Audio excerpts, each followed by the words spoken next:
in the islands of Hawaii. The time is 10 o'clock on the morning of Sunday, August the 3rd, 1941. The voice is that of the prodigal son, far from his native soil, bearing a message of aloha and affection to his distant sire. Hello, Dad. You see, I'm home again. I've been back for 3 weeks now, and I'm still a little surprised at it myself.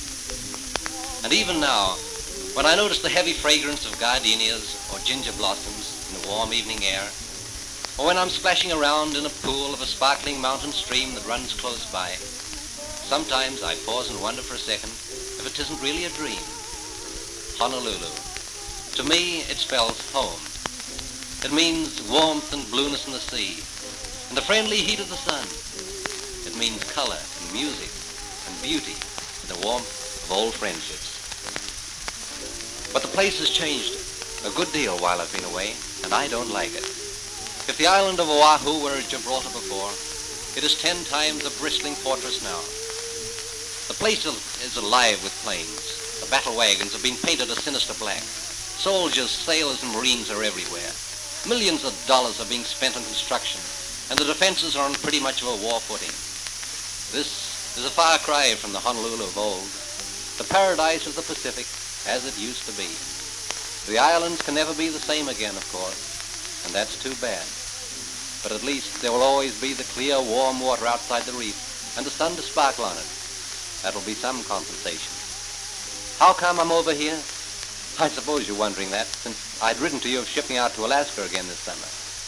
Well, it just happened that the breaks weren't falling my way. Shipping on the Alaska scows was slow, and I didn't want to sail to the Orient and face possible internment in Yoko or Kobe for the duration. I would very much have liked to have shipped out on the Mariposa or the Monterey, to have come down and seen you, but they both sailed from Frisco.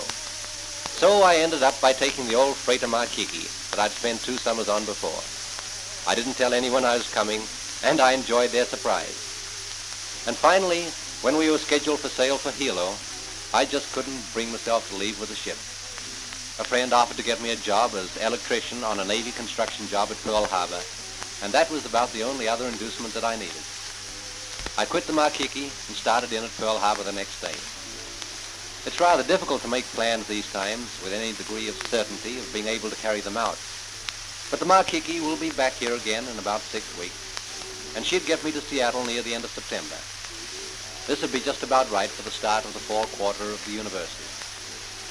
I've got another year ahead of me there, and then, thank the Lord, I'll be through.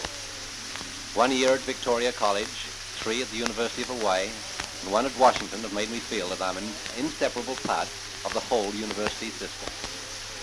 Perhaps I should mention here that all my plans have failed to take into account the whims of the Almighty or the vagaries of the weather, the aspirations of our little yellow brothers across the Pacific, and the intentions of my draft board. I've got fond hopes that I won't be drafted into the Army, though. In the first place, I'll shortly be graduated as an engineer. And in this war of production, Uncle Sammy needs engineers as much, if not more, than he needs soldiers. And secondly, my eyes are so bum that they frequently will not even form a clear image of the nearest pair of pretty legs.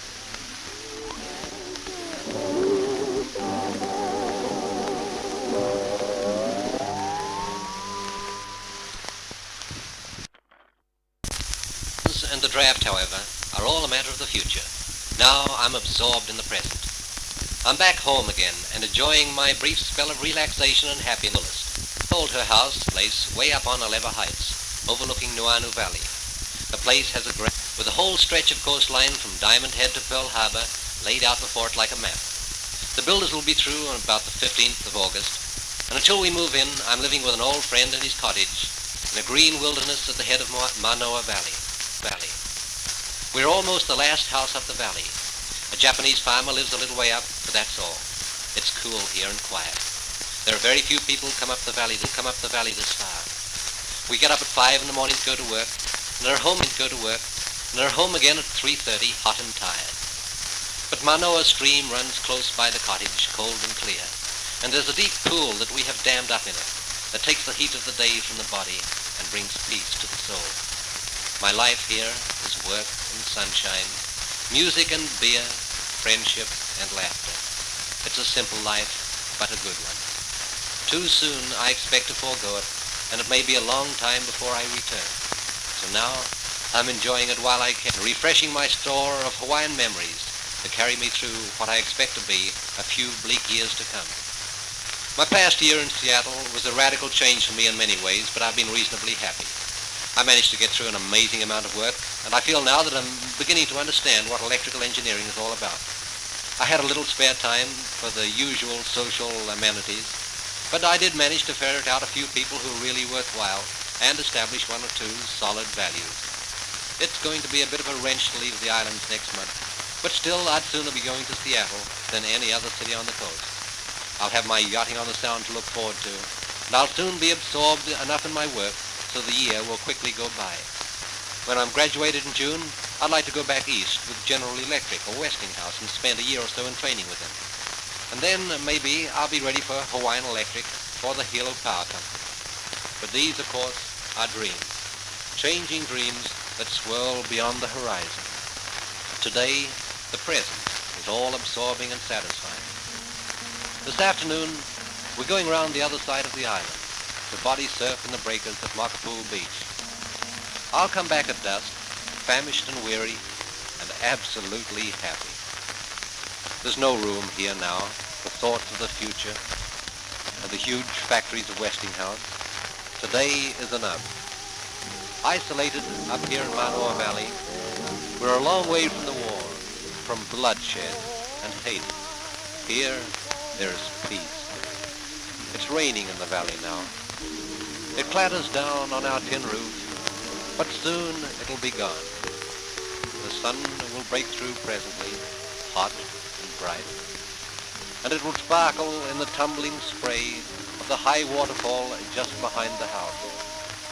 There is warmth in the trade winds, and the peace that lives in this valley has found its way into my heart. I hate to say goodbye, Dad, but I like it best the way the Hawaiians do. They string a leis of fragrant blossoms around your neck, wrap their huge arms around you, and say in the sweetest of voices, Aloha.